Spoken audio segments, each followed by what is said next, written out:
We shall now continue the general debate. I have the great pleasure to welcome His Excellency Mr. Giuseppe Conte, President of the Council of Ministers of the Republic of Italy.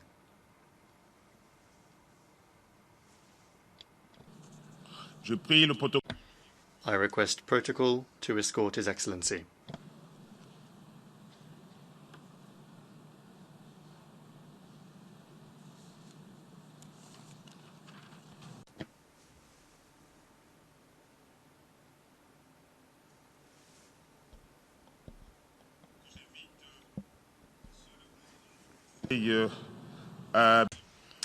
On behalf of the General Assembly, I have the honour.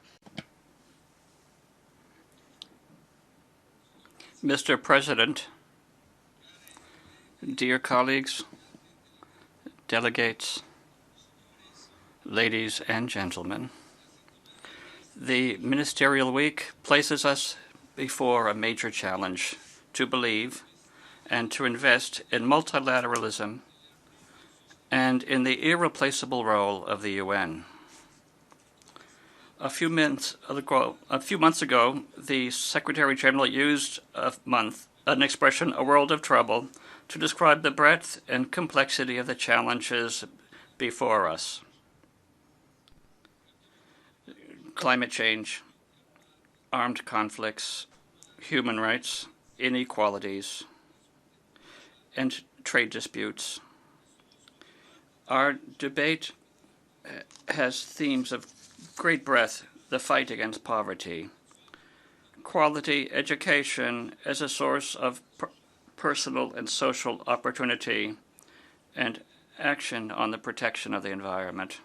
These themes are held together by the common thread of inclusion, with the human individual at the center of the political action of this organization and of every member state. An inclusive humanism, an expression to which I love to refer, which recognizes the equal dignity of each individual, which is the true achievement of modernity. Italy openly invokes an effective multilateralism because only collective and coordinated action can set the assumptions for the multiple challenges before us. We need a concept based on cooperation, transparency, and the principle of equality between states, aimed at correcting the dysfunctional aspects of globalization. But the inspiring source, the polar star that must guide this multilateralism, is respect for the human person, starting with the recognition of his or her dignity, personal and social. Without this foundation, multilateralism becomes a mere technique which can be useful but cannot expect to guide solid choices of values. This humanism is what distinguishes the government that I lead. Our objective is to guide a truly human democracy. At times, we see our democratic institutions as based only on relations of majorities and minorities. We forget that the formula behind these numbers are relationships between human beings, that we can attribute to these relationships a kind of confrontation between men and women. Then our systems of government will conserve a human face and will not discolor fade into authoritarian systems. These are the principles, together with those which are fundamental and carved into our Constitution, the Italian Constitution, that we have at our heart when we imagine the society of tomorrow. In Italy, we inaugurated a new reform season which seeks to create a sustainable future for all those who will come after us. It is a project that is centered on solutions that will improve the lives of citizens and that answers the needs that assail our societies. It is a path that is strengthened thanks to certain measures of social inclusion, of support for the quality that we've already adopted and that we will continue to carry forward and enact with the greatest determination. Turning our gaze to an international context, our strategy to address the deep causes that trigger destabilization process must be ambitious. Today, 4 years after the adoption of Agenda 23, we need to accelerate and intensify the achievement of the Sustainable Development Goals, zeroing in on the most effective mid to long-term policies. Italy is committed concretely to the achievement of the SDGs. We express this commitment in our private sector through the leading enterprises. We do it through our civil society, strong in its traditional awareness, capacity for mobilization, and proactive stance on these issues. The government, which has just been installed, has one of its priorities giving life to a Green New Deal to orientate the whole productive citizens towards sustainable development and to incentivize the behavior that are socially responsible of all the economic actors. As for with regard to climate change phenomena, we agree wholeheartedly on the urgent need for global action to meet this challenge, as echoed in yesterday's Climate Action Summit. And just now we have heard the news of a glacier on the Italian side of Mont Blanc, the highest mountain, the most majestic in the Alps, which risks collapsing. This is an alarm before which we cannot be indifferent in the illusion that it doesn't regard me, you, that it's something far away in time or in space. Instead, it should shake all of us and mobilize us. This is why we will continue to follow and encourage the mobilization of the citizens and of young people, a few of whom I met in Rome last March in Rome, because we recognize the disproportionate impact of climate change on future generations also. The Paris Agreement is a crucial starting point, but we must be aware of the moral, political duty to deliver to our children a planet that is in the best possible health. Italy, thanks also to its leadership in the renewable energy field, is a leader in fighting climate change. Italy has already achieved the European Union goals of reducing emissions by 2020. And by the end of next year, we are working on drafting a climate neutrality strategy by 2050. We will not fail to make our contribution to the Chilean presidency of COP25, and we are particularly pleased with the partnership we have formed with the United Kingdom in preparation for COP26, for which Italy will host the preparatory meeting and significant events, including one dedicated to young people. We are aware, however, that all of this is not enough and cannot be enough. We need to pursue a radical change, especially in the cultural models.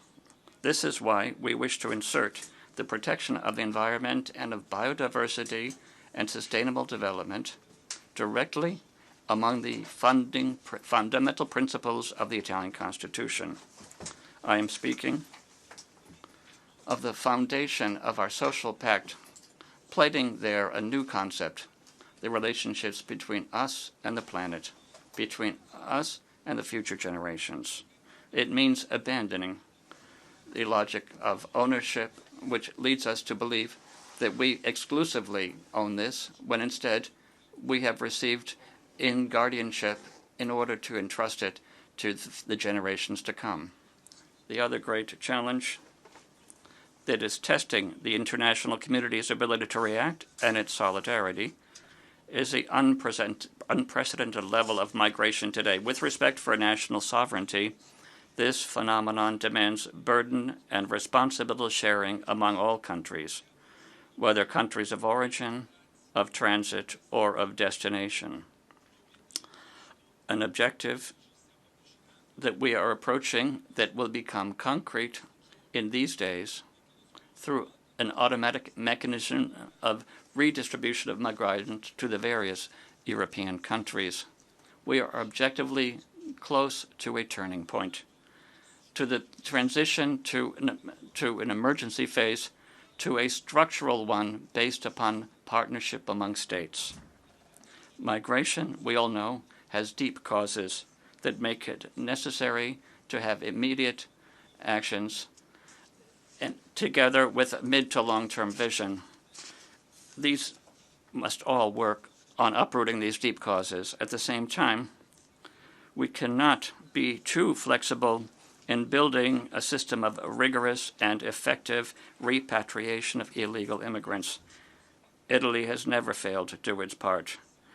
We continue to be involved in problems of resettlement, humanitarian corridors, and emergency evacuations. We have long effected, but Italy is no longer alone.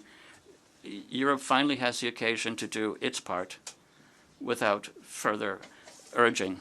Mr. President, at the international level, Italy takes firm and incisive action in the field of the promotion of human rights, based on the principles of the universality, indivisibility, and interdependence of fundamental rights and freedoms, which must be recognized and guaranteed to every individual without distinction, without compromises. I greatly appreciated the initiative promoted yesterday by President Trump on religious freedom, a theme to which Italy has been long committed. As a member of the Human Rights Council of the United Nations, for the 2019-2021 triennium, Italy's action is inspired by the motto, Human Rights for Peace. We contribute with pride to UN peacekeeping, providing our best forces and best technology. The prevention of conflicts, and more in general, of every crisis should be the political priority for each of us, and of course for the United Nations, which was created to save future generations from the scourge of war. We must make more systematic recourse from the first signs of a crisis to the tools of peaceful settlement of disputes we have at our disposal, starting with mediation, and involve in this effort every sector of society, including women and young people. We promote mediation initiatives also through our support for the network of Mediterranean women mediators, which we launched in 2017. I like to recall an Italian initiative conceived in a small neighborhood of Tuscany called Rondina, but for more than 30 years, hundreds of young people come from countries in conflict are invited to live together in this community and experience an everyday dialogue and dealing in facts day after day, bringing a message of peace. Above all, in the Mediterranean, in the greater Mediterranean, that we support the need to work on political solutions. One of Italy's strategic priorities is its major contribution to UN stabilization efforts to assure conditions favorable to the development of a region to which our own security and prosperity are closely tied. Almost 9 years since the fall of Muammar Gaddafi, the Libyan nation has still not had the possibility to live in peace and prosperity. For the international community, the moment has come to renew our commitment to a peaceful, united, independent, and democratic Libya. We must all act in support of the UN support mission and the efforts of the Special Representative Ghazan Salameh. Reaching a credible ceasefire is only a first urgent and necessary step to restart an inclusive political dialogue among all the Libyan parties. the only instrument for achieving a lasting solution. This is why it is crucial that all the member states of the United Nations conform to the obligation to respect and implement the arms embargo on Libya, thereby preventing a further escalation of the conflict. A lasting solution will also entail a reasonable compromise that can guarantee equitable distribution and use of the riches of Libya to the benefit of the whole Libyan nation. Following the Palermo Conference, Italy has continued to push for cohesive action from the international community. This is the direction of the initiatives we are developing, together with France, Germany, and other partners, also in preparation of an international conference we will be holding on Libya.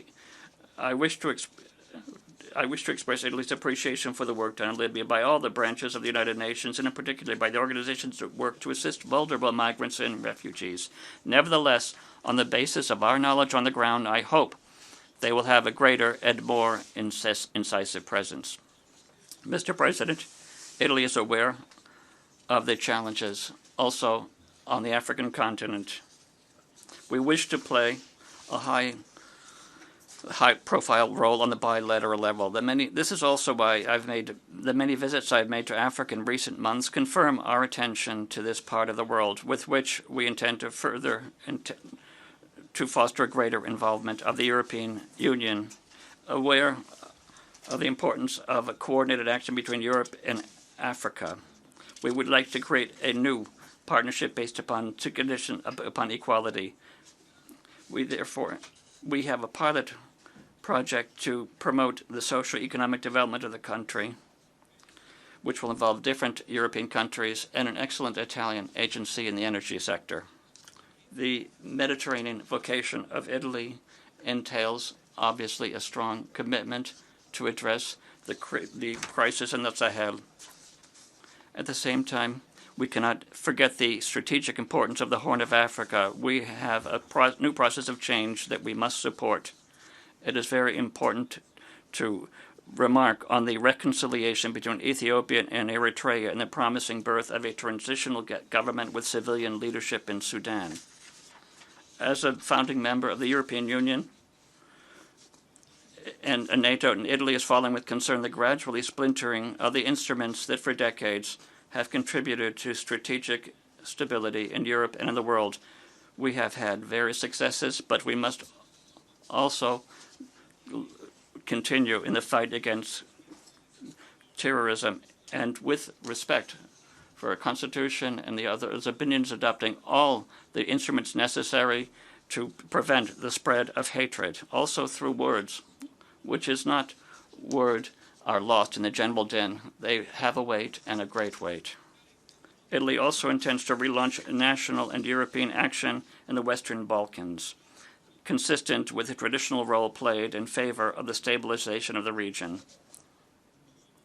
There are growing new threats to international security, which demand a multilateral commitment to disarmament and non-proliferation. Italy is promoting universal adherence to and full implementation of the nuclear, biological, and chemical non-proliferation regimes. The Joint Comprehension Plan of Action with Iran continues to represent a key element of the global non-proliferation architecture. We appeal to Iran, therefore, to return to full compliance with its obligations under the JCPOA. It is in the interest of the whole international community that this happen, also by keeping open the necessary channels of dialogue with Tehran. Another common goal should be lowering the tensions in the Gulf region, where there is a strong risk of an escalation. We believe that it is in the collective, not only Italian interest, to assure freedom of navigation, considering its major impact on the global economy, which is, Mr. President, the United Nations and the principles that inspire the Charter are the only point of reference today that can lead humanity in responding to the new, more complex challenges that the international community is facing today. We must all commit to guaranteeing that the organization can fulfill its mandate. Among the plans for reform, we support with special conviction the Secretary General's commitment to the empowerment of women and girls and the achievement of gender equality, also as instruments for strengthening the effectiveness of the organization. In the program of my government, we underline the clear goal of pursuing gender equality. We cannot allow a grave injustice like that, but women who, doing the same jobs of work, are paid less than men. We must converge our efforts also on the process of the reform of the Security Council of the United Nations, making it more democratic, more effective, and more representative of the entire UN membership. In my conclusion, Mr. President, ladies and gentlemen delegates, there are many challenges that we are called upon as political deciders. We can be successful if we act with determination, with courage, and with vision. If we do not make the mistake of acting seeking a short-term consensus, but we must know how to imagine a future and know how to build it in order to leave it to our children and our grandchildren. Their voice is louder every day. The duty of governors is to listen to that voice and to translate it into concrete actions. Thank you.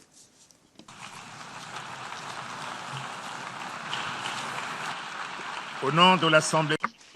On behalf of the General Assembly, I wish to thank the President of the Council of Ministers of the Republic of Italy for the statement just made. I would ask protocol to accompany His Excellency.